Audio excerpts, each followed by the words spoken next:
On va pouvoir reprendre. Donc on va accueillir pour démarrer cet après-midi M. Peter Jackson, qui est professeur à l'Université de Glasgow et qui est spécialiste des relations internationales 19e, 20e. On lui laisse la parole pendant environ 40 minutes, 35 minutes, 40 minutes, et ensuite, question de la salle pour... un peu moins.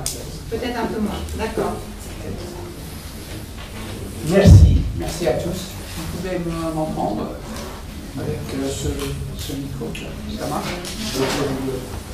Je vais commencer en remerciant toute l'équipe qui m'a invité. Je suis très honoré et très content d'être ici. Je suis désolé que je suis un peu en retard, mais j'espère que tout va bien maintenant. Je vais commencer.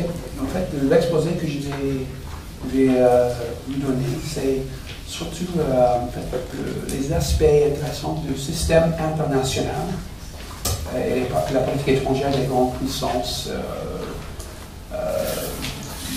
de 1890 vers 1914. Et je m'occupe surtout sur, en fait, au début, des tendances historiographiques qui a structuré la recherche historique sur les origines de la Grande Guerre.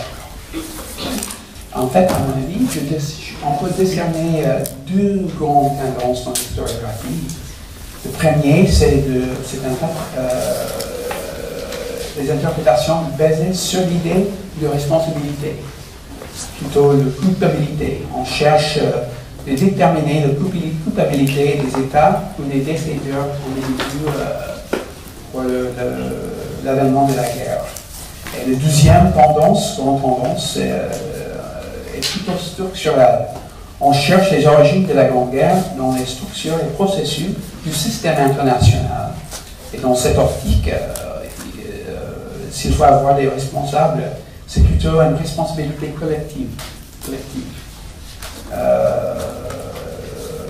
La première tendance de déterminer la culpabilité des États était présente dans l'immédiate après-guerre, et surtout dans l'article 231 du traité de Versailles, ce qu'en anglais on appelle le War Guilt Clause, qui stipule que les puissances centrales étaient responsables d'avoir causé la guerre, étaient responsables pour toutes les réparations qu'il faut faire après.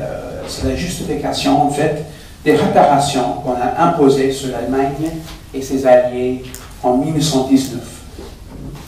Pendant les années 20, presque toute la recherche sur les origines de la guerre, avec quelques exceptions intéressantes, était orientée dans le sens d'attribuer la responsabilité et de déterminer la culpabilité des États ou des dirigeants des États. Les grandes puissances ont tous publié des collections des documents diplomatiques dans le but de démontrer que leur politique étrangère était essentiellement défensive. Dans les années de l'entre-deux-guerres, on assistait à une véritable guerre des documents. C'est très intéressant, c'est une question très intéressante. Mais en fait, ce n'est pas tout à fait la nôtre.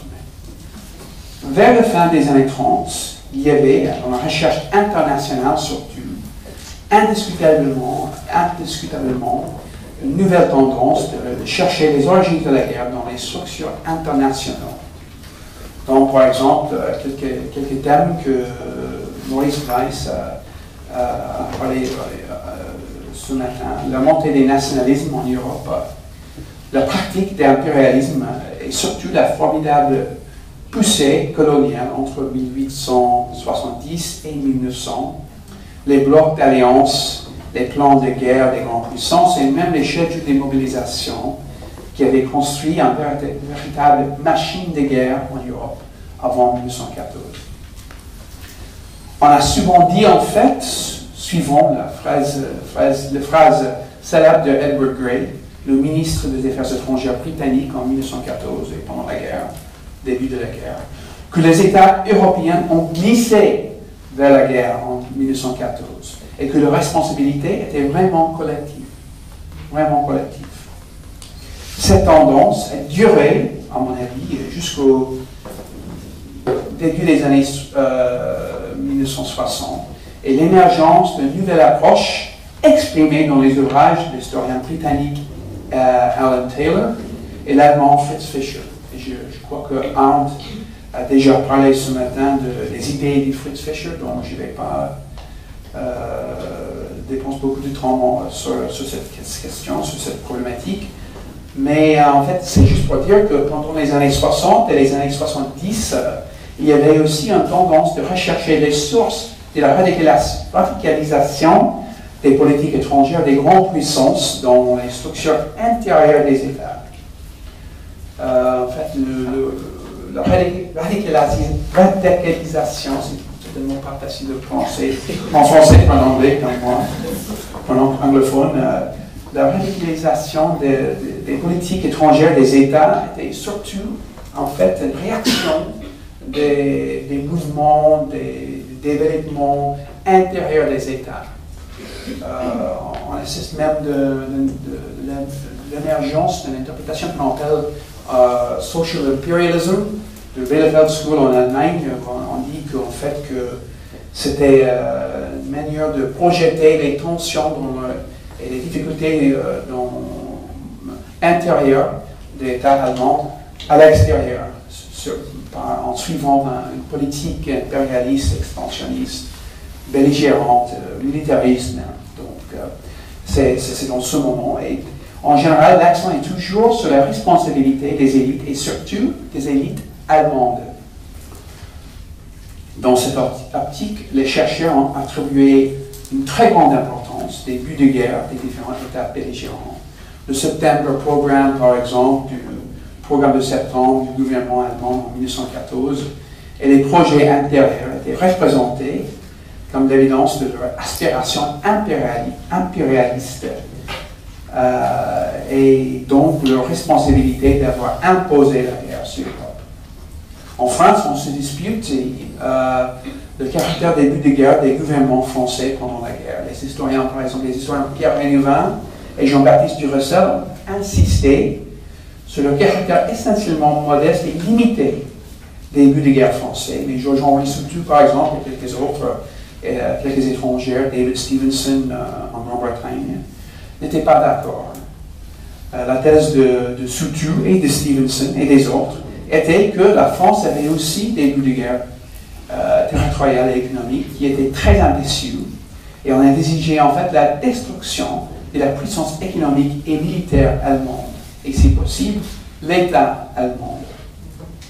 En fait, à mon avis personnel, en fait, c'est clair que cette tendance existait en France, mais c'était une tendance, c'était un courant. Il y avait aussi des autres courants.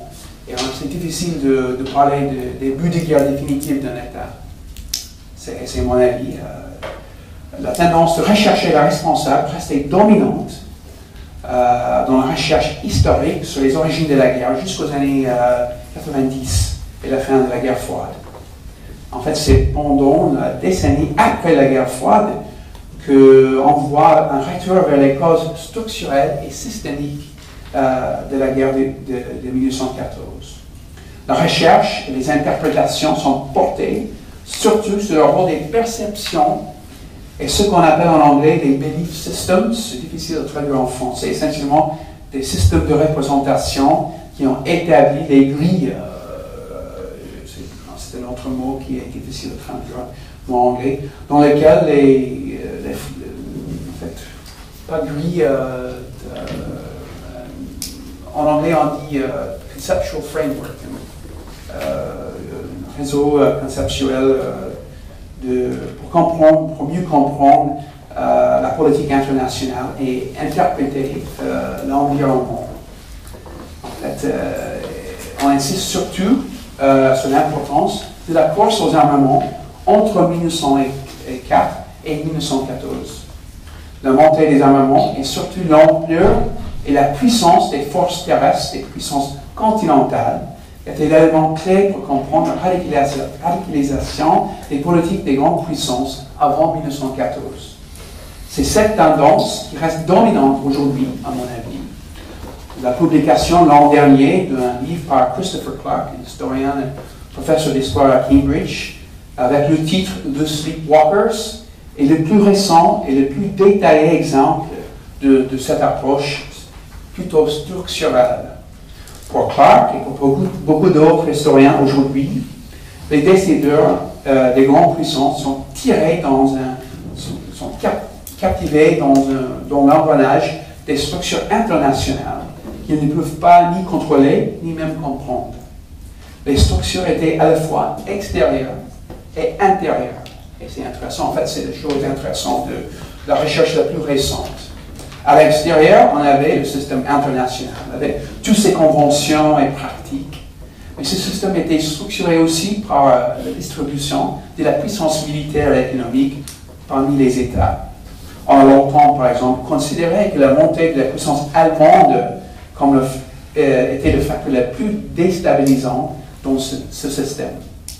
Plus récemment, l'attention des chercheurs est portée plutôt sur la croissance de la puissance industrielle et militaire de la Russie tsariste. L'émergence de la Russie, surtout après l'année 1910, est maintenant jugée d'avoir radicalisé les politiques allemandes et autrichiennes, ayant les convaincus qu'il faut agir avant, en 1914, avant d'être définitivement éclipsé par la puissance de la Russie. De ce qu'on sait de la réalité de la situation internationale en 1914, la politique de l'Allemagne et de l'Autriche-Hongrie était basée, comme les politiques de tous les autres États européens, sur une exagération sérieuse de la puissance russe, mais à long terme, ils avaient quand même raison. La Russie était en train d'accroître sa puissance et éventuellement, à mon avis, en fait, il n'est pas de question que l'alliance allemande et autrichienne auront été définitivement éclipsée par la puissance russe et avec des conséquences qui étaient importantes. Le potentiel industriel et militaire de la Russie était vraiment énorme. On s'est rendu compte pendant la guerre froide. Mais ce jugement n'est pas du tout suffisant, à mon avis, pour expliquer ou même comprendre les décisions de guerre en 1914. La montée de la puissance russe était en fait, parmi beaucoup d'autres, on assiste à une pareille évolution, par exemple, aux États-Unis, en fait, qui n'avait pas du tout les mêmes conséquences sur les perceptions des élites européennes. Et pour comprendre les décisions de la guerre en 1914, il faut également se rendre compte des structures intérieures. Ce que Christopher Clark a appelé une culture politique partagée en Europe. Un système, si vous voulez, un système de croyances ou de représentations qui était partagé par toutes les élites. James Joel, un historien britannique, pendant les années 60, en fait, il a donné c'est juste un exposé qu'il a donné au London School of Economics, qui s'appelait The Unspoken Assumptions, 1914, The Unspoken Assumptions, qui était très très influent, où en fait il a débordé la question des assumptions, des perceptions, des conceptions, des décideurs, qui étaient partagés, qui étaient intersubjectifs, si vous voulez. Et il y avait, à mon avis, vraiment une culture politique partagée, un système de représentation qui était partagé, qui était intersubjectif. Et au fond de ce belief system, qui était partagé par tous les acteurs en Europe, était la pratique de l'équilibre de la puissance. Cette pratique était une vraie tradition dans la politique internationale, européenne, française, britannique, allemande, autrichien, tous. En fait, cette idéologie constitue une véritable, en fait, l'idée de l'équilibre de la puissance a constitué une véritable idéologie qui était basée sur le principe que la vie internationale est toujours animée par la compétition parmi les États en vue d'établir une position prépondérante voire dominante, par rapport des autres États. Dans ce système de pensée, la montée de la puissance d'un État pose inéluctablement une menace pour tous les autres et doit être contrebalancée par la coopération des autres acteurs menacés. C'était un système très influent qui, en fait, qui est peut-être plus son apogée pendant le XVIIIe siècle, mais en même temps qui était assez influent vers la fin du XIXe siècle et le début du XXe siècle. Si on accepte les principes fondateurs de l'idéologie de l'équilibre de puissance, les dirigeants allemands et autrichiens étaient obligés de considérer la montée de la puissance économique et militaire russe comme une menace existentielle pour leur statut comme grande puissance. C'est pareil pour les décideurs en France. L'avènement d'une Allemagne unifiée en 1871 était un facteur primordial pour l'avenir de la France et même pour l'existence de la France comme puissance européenne, comme grande puissance européenne. Et c'est la même logique en Grande-Bretagne, de conviction qu'il faut opposer toute tentative de domination continentale par une puissance européenne était fondamentale dans les calculs des dirigeants britanniques avant 1914. En fait, c'est on ne peut pas opposer ça avec une autre interprétation basée sur l'évidence, c'est clair. Mais la confluence de ces structures extérieures et intérieures n'avait pas fait la guerre inévitable. À mon avis, la guerre de 1914 n'était pas inévitable. La Russie était également une menace pour les intérêts impériaux britanniques, par exemple, en 1914. Mais ce fait n'a pas conduit les élites britanniques d'orienter leur politique dans le sens de faire la guerre contre l'Empire russe. Donc, il y avait des structures extérieures et intérieures, si vous voulez, la distribution de la puissance, l'idéologie de l'équilibre de la puissance. Mais en même temps, il y avait aussi une conjoncture de la politique internationale qui était assez dangereux en 1914. Et je vais parler un peu de cette conjoncture maintenant.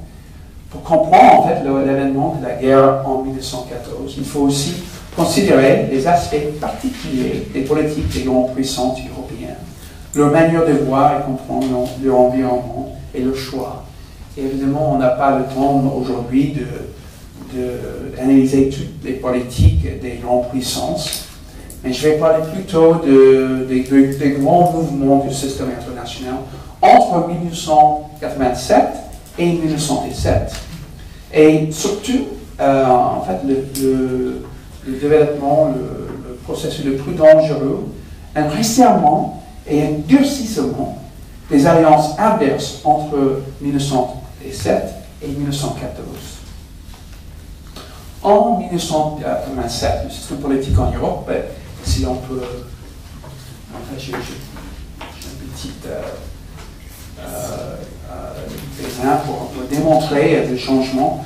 Si vous regardez en 1887, le système politique en Europe était structuré par deux faits primordiaux. Le premier était la complexité, mais aussi la souplesse relative des relations politiques entre les puissances politiques. C'est le système qu'on appelle tout souvent le système bismarckien, où l'Allemagne était liée par les accords différents, et les accords suite aussi à la plupart des États en Europe, sauf la France. Donc c'est le premier aspect important. Le deuxième, c'est l'isolement de la France. La France était isolée, en fait c'était le but primordial de la politique bismarckienne, c'est en fait de garder la France isolée. L'Allemagne était liée à presque toutes les puissances européennes par les arrangements, les conventions, les alliances plus ou moins solides. Il y avait une triple Alliance entre l'Allemagne, l'Italie et l'Autriche-Hongrie. Il y avait aussi un traité de réassurance entre l'Allemagne et la Russie. Il y avait en plus la Convention de la Méditerranée qui était sponsorée par l'Allemagne et la Grande-Bretagne, qui en fait qui a créé des liens entre l'Allemagne et tous les États, toutes les puissances méditerranéennes, mais aussi la Grande-Bretagne. La France était bien isolée dans un système conçu par Bismarck dans le but de la retenir, de la contraindre et la rendre impuissante de renverser le résultat de 1871. Si on regarde en 1907, le système est complètement transformé. La France n'était plus isolée, il était lié à la Russie dans une alliance politique et militaire et à la Grande-Bretagne dans l'entente cordiale. Un arrangement essentiellement colonial au début, mais qui était en train de devenir plus en plus européen et militaire. En 1914, les deux arrangements, arrangements étaient complétés par des préparations militaires communes qui étaient très intimes et très détaillées et très dangereux pour la paix. La politique britannique s'était transformée par un puissant sens de vulnérabilité après la guerre contre les Boers, la guerre des Boers de 1899 à 1901, où la Grande-Bretagne se sentit un peu isolée et vulnérable, et qui avait aussi des problèmes de projeter la puissance britannique vers l'Afrique du Sud. Sa réponse était de pratiquer une politique d'apaisement colonial et de négocier des accords avec la France en 1904 et la Russie en 1917, dans le but de réduire les menaces contre ses intérêts coloniaux provenant de la France et de la Russie. Donc, l'entente anglo-russe et l'entente cordiale n'étaient pas du tout dans leur provenance, surtout pour les Britanniques, mais même pour les Russes aussi, n'étaient pas du tout anti-allemands. En fait, les conventions n'étaient pas orientées spécifiquement vers l'Allemagne. C'était plutôt pour réduire les menaces aux intérêts coloniaux britanniques. Mais en même temps, ça changeait la situation beaucoup. En fait, les changements étaient très importants. Et parce que l'entente cordiale et la convention anglo-russe de 1907 étaient négociées en même temps que les Britanniques s'est senti obligés de répondre à la décision allemande de construire une puissante marine nationale. Il y avait une course aux armements navals entre la Grande-Bretagne et l'Allemagne qui a commencé vers 1901-1902, mais en fait par 1912 était bien terminé, où les Allemands reconnu qu'en fait qu'ils ont perdu, qu'ils ne peuvent pas faire une course de armement naval avec la Grande-Bretagne. Mais en même temps, cette situation n'était pas du tout aussi importante qu'on a souvent dit, a en même temps contribué à la création d'une perception d'un ennemi allemand. Il y a un livre très intéressant en anglais qui s'appelle The Death of the German Cousin, en fait, qui parle beaucoup de ce processus où en fait l'Allemand est transformé d'un cousin d'un ennemi. C'est intéressant. En fait, le discours public en Grande-Bretagne qui accompagnait la course aux armements naval est très important dans ce développement.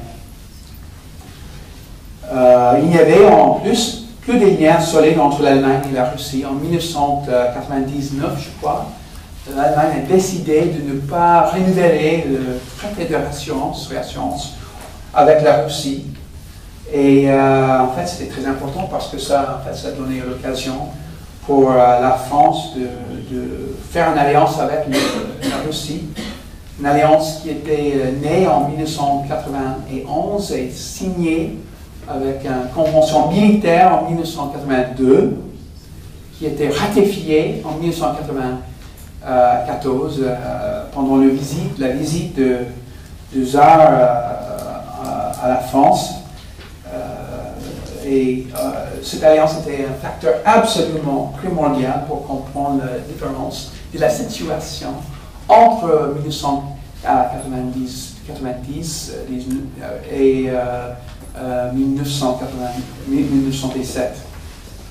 C'est très important parce qu'en fait, cette alliance a permis à la France de sortir de son isolement et d'avoir une alliance de renvers, une alliance de contrebalancer. C'était la vieille politique de François Ier de contrebalancer la puissance de l'Europe centrale avec une puissance à l'autre côté, la puissance allemande, était contrebalancée par une alliance avec la Russie, qui était vraiment orientée pour les Français surtout contre l'Allemagne.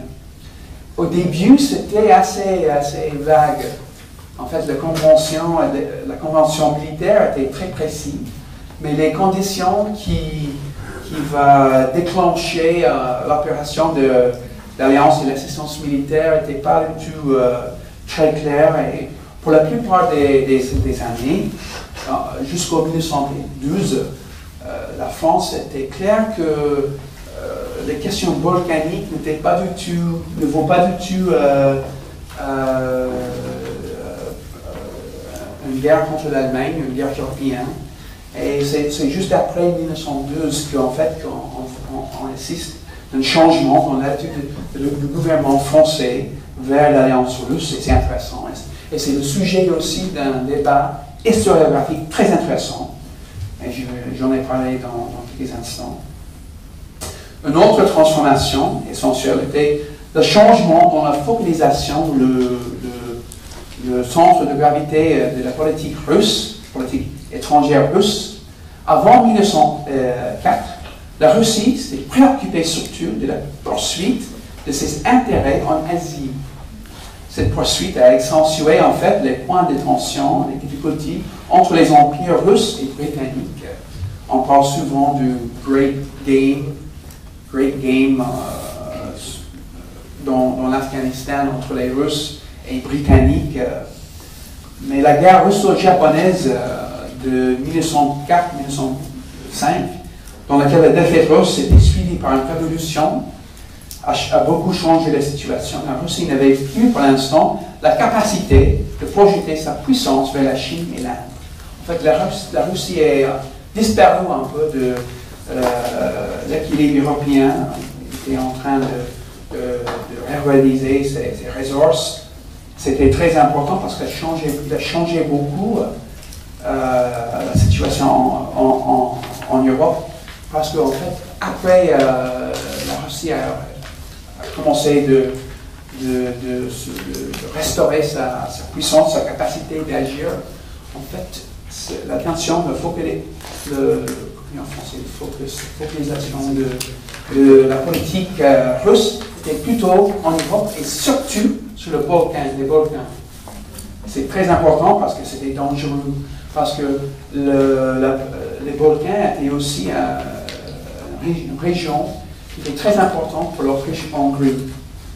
Et en fait, c'était une situation, c'était une opposition de longue date entre les intérêts russes et autrichiens, mais aussi c'était un point très important.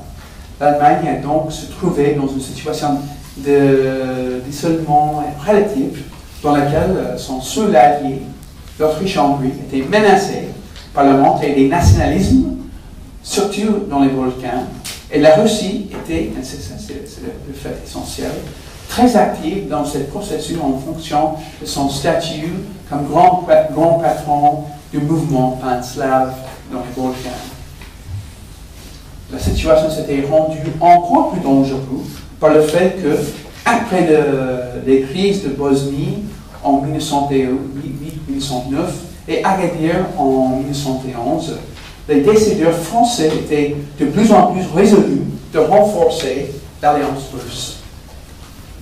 Les accords entre les États-majors français et russes destinés d'assurer une coordination intime des plans de mobilisation et des opérations militaires contre l'Allemagne était plus détaillée que jamais.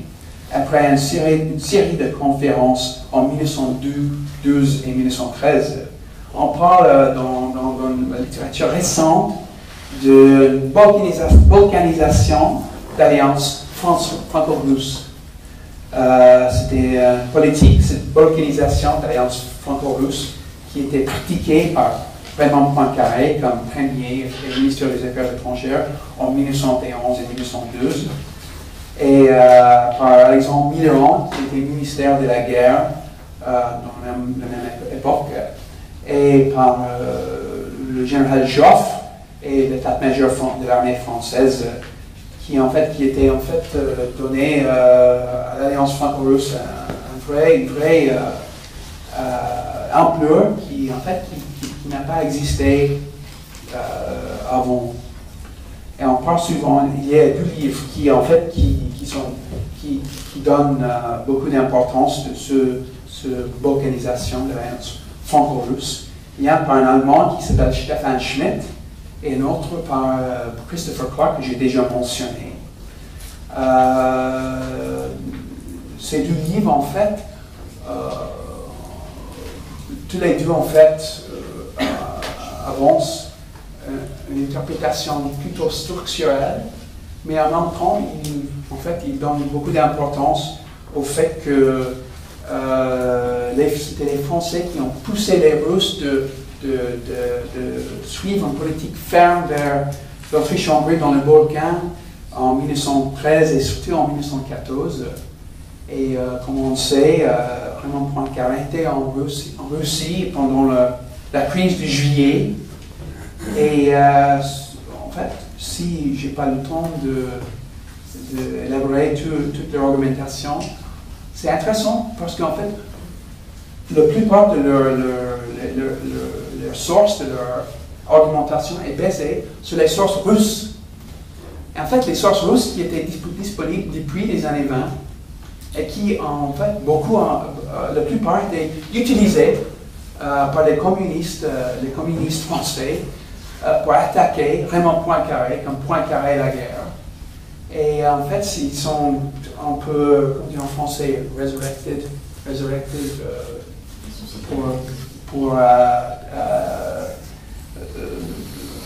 pour servir comme le base de nouvelles interprétations qui en fait est difficile d'évaluer parce qu'on sans entrer dans un débat historiographique très détaillé.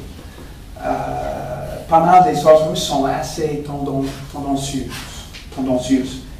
Mais ce qui n'est pas du tout, c'est que en 1914, avec la course aux armements, en fait, surtout sur la montée des puissances terrestres dans un processus, une dynamique réciproque, action-reactions, par exemple, il y avait un programme de réarmement russe en 1910 qui a provoqué un programme en Autriche-Hongrie en 1912 et en Allemagne en 1913. Il y avait aussi le loi de 3 ans en France de 1913 et un programme allemand de 1913-14 qui était en fait une réaction des programmes français et russes. Et le grand programme de l'armée russe de 1914, donc ce cours des armements, qui était en même temps complémenté par une tendance croissante de militariser la diplomatie, de pratiquer les mobilisations partielles ou mobilisations d'essai, en même temps pour soutenir la diplomatie pendant les crises de 1912-1913. En fait, et aussi la crise d'Agadir, en fait, la Grande-Bretagne est mobilisée, sa flotte. Cette tendance, cette réciproque a créé une situation très dangereuse. Et et en plus, il y avait en 1914, vers 1914, ce qu'en anglais on dit un crossover point, ça veut dire un moment où les deux blocs d'alliance ont tous les deux pensé et croyaient que la victoire était possible. Et les Allemands et les Autrichiens hongrois étaient convaincus qu'en fait que ce fenêtre d'occasion, d'opportunité va bientôt fermer. Donc c'était une situation très, très difficile. Mais ce qui est sûr, c'est qu'en fait le débat va continuer. Mais maintenant, je trouve que en fait, c'est plutôt situé vers, c'est plutôt orienté vers la tendance de chercher les origines de la guerre dans le système, dans les structures du système international et dans les systèmes de représentation qui ont guidé un peu les décideurs. Voilà, je vous remercie de votre attention.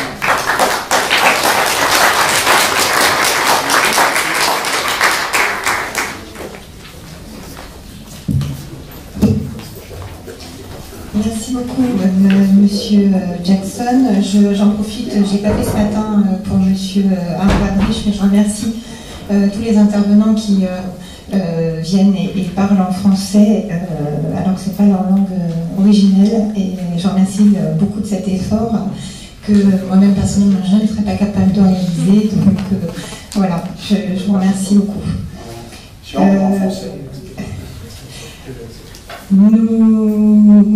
Peut-être y a-t-il des questions dans la salle?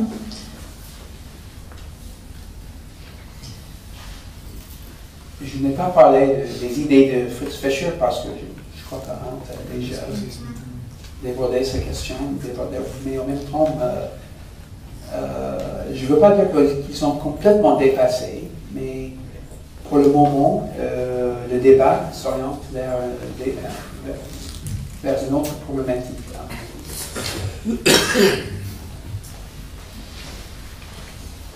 La question, est-ce que tu salues cet développement que les thèses de Fischer sont vraiment plus au centre du débat, que les questions se transforment dans une autre direction, ou non? Est-ce que c'est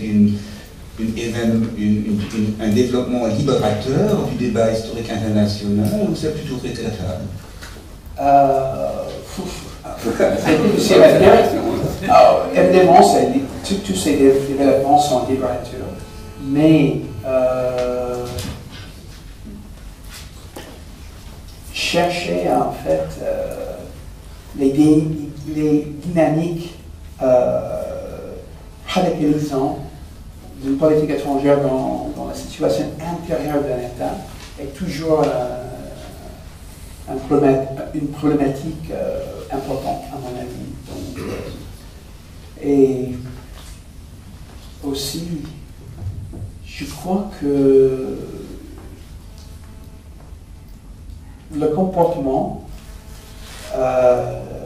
du gouvernement allemand pendant la crise de 1914 n'a pas beaucoup aidé la situation. Et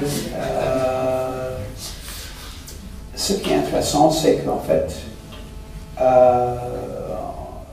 le débat sur le comportement du gouvernement français est encore lancé.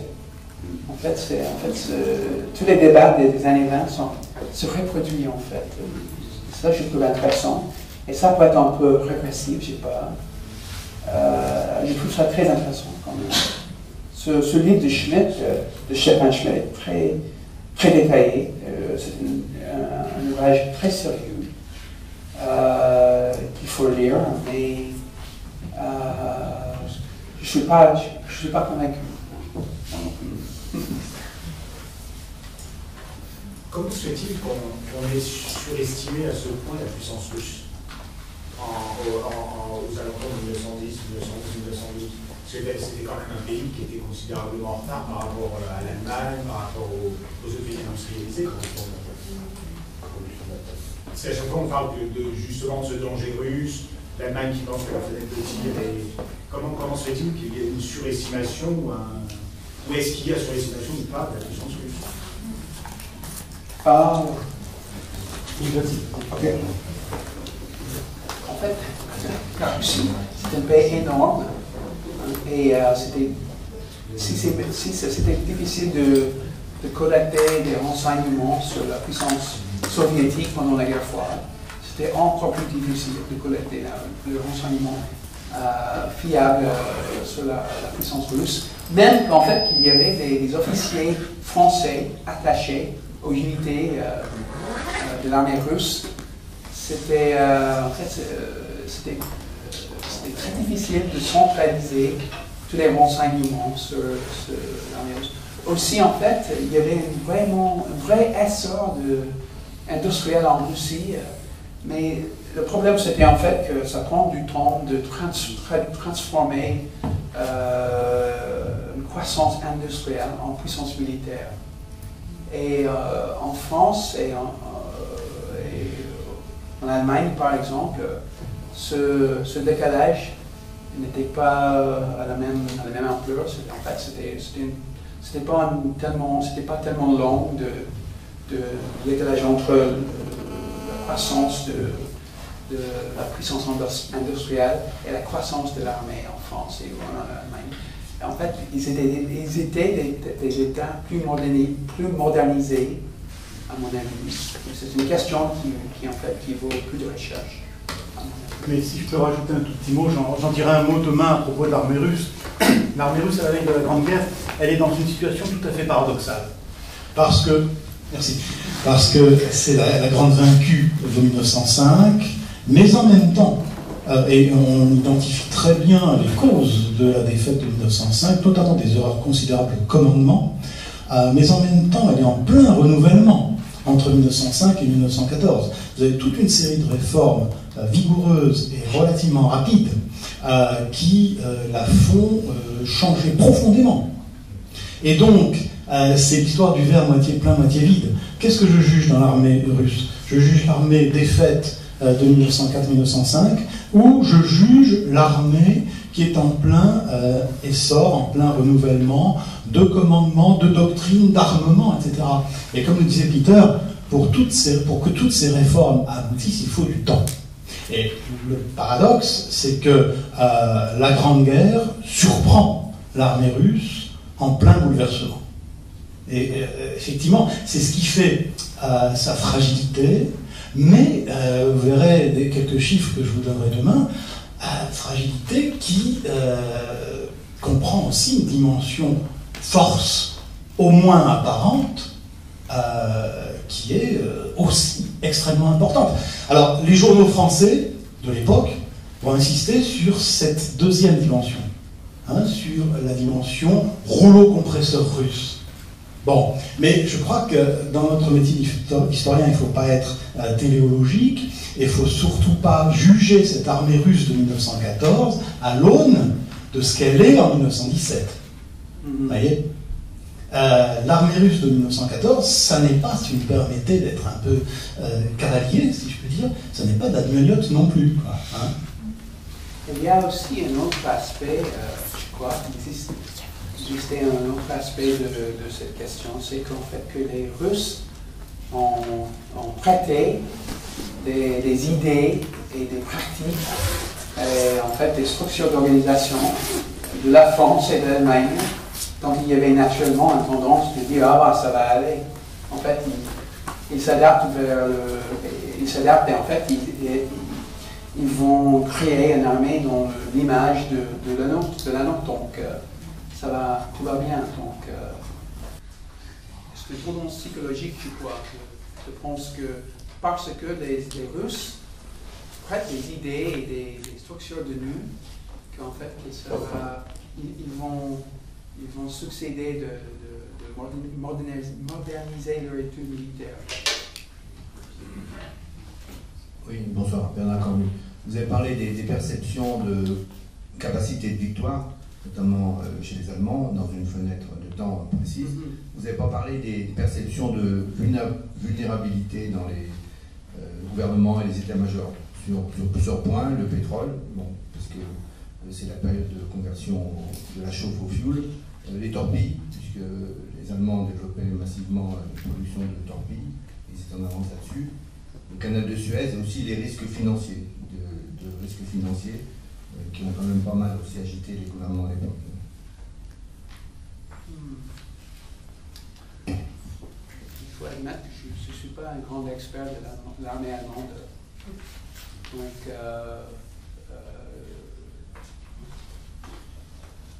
je suis désolé, mais je n'ai pas de réponse. Mais c'est un point, c'est une question très importante. Oui, peut-être pour animer le débat, différents éléments de réponse sur la perception qu'on a dans les États ouest européens de la puissance russe. On peut le comprendre aussi par le montant des investissements, alors français bien sûr, mais aussi allemands, en Russie. Je rappelle qu'à partir de 1913, il y a tout un débat, début 14, il y a des interpellations au Parlement à Paris, sur le fait que la Deutsche Bank investit dans les usines d'armement de la région de Saint-Pétersbourg, qui va fabriquer des munitions sous licence française. Deuxième aspect, il y a la question des effectifs. Quand les Français raisonnent sur l'armée russe, ils raisonnent aussi, ça rejoint d'une certaine façon le débat ultérieur sur l'utilisation des réserves, que les Allemands feront des réserves. Ils raisonnent sur l'armée russe par rapport aux classes de recrutement. Si la Russie mobilisait en 1914 avec le même pourcentage d'une classe de recrutement que le fait la France, elle mobiliserait plus de 10 millions d'hommes, 12 millions d'hommes. François parlait de rouleau compresseur. C'est des chiffres qui impressionnent tous les gouvernements ouest-européens. C'est des chiffres très théoriques. Parce que le règlement, on en parlera demain, le règlement russe officiel de 1913 prévoit que le soldat récupère le fusil de son camarade tombé sur le champ de bataille, parce qu'on n'a pas assez de fusils pour tout le monde. Et puis, élément factuel, mais qui va être démultiplié par la presse, au moins pour les Français, c'est les grandes manœuvres de Tsarskoye-Selo en 1913, où Joffre va avec une délégation extrêmement importante, où il va obtenir la confirmation par le grand-duc Nicolas que la Russie s'engage, promet de s'engager contre la Prusse orientale dans les 15 jours qui suivront la mobilisation, etc. Sur ce champ de manœuvre de Tsarskoye-Selo, on rassemble l'armée du tsar, il y a 40 000 hommes de rassemblés. Ils font une charge de cavalerie de 100 escadrons de cavalerie. Donc il y a un effet visuel, si vous voulez. Alors les officiers français qui sont présents pour ces grandes manœuvres ne sont pas dupes. Ils se rendent bien compte que ce soit Végan, etc., qui le raconteront par la suite, ils se rendent bien compte qu'il y a de la mise en scène, qu'il y a une certaine théâtralisation. On veut leur montrer le meilleur côté de l'armée russe. Mais si on peut le leur montrer, c'est que ça correspond aussi à une réalité. Et une charge de cavalerie, de 100 escadrons de cavalerie en même temps dans la plaine, j'en ai jamais vu, mais ça va être impressionnant, quoi. Ouais. Donc il y a tout cet aspect-là qui fait qu'à l'ouest, enfin dans les États ouest européens, on surestime, on se doute qu'il y a des failles, on se doute que le processus de modernisation est loin d'être achevé, mais on a l'impression que les fondamentaux sont tellement solides que ça ne peut qu'être qu'une vraie puissance à très court terme. Voilà, pour essayer de résumer. Et puis pour les notions de pétrole, de torpilles, de canal de Suez, etc. Alors là, on est vraiment sur une préoccupation très britannique, qui vont faire occuper la région de Bassora, etc. Mais c'est une préoccupation qui est importante pour la Navy, mais à peine émergente au début de 1914. Au niveau du système européen, quand les Britanniques vont commencer à s'implanter du côté de Bassora, ça ne secoue pas les chancelleries occidentales. Alors là, c'est très clair. On le constate. Churchill donne des directives très strictes, il y a des investissements britanniques dans les compagnies pétrolières, on utilise des détachements de l'armée des Indes dans la région, oui, mais c'est une préoccupation qui est, autant que j'ai pu le voir, mais à l'époque très limitée à la Navy encore.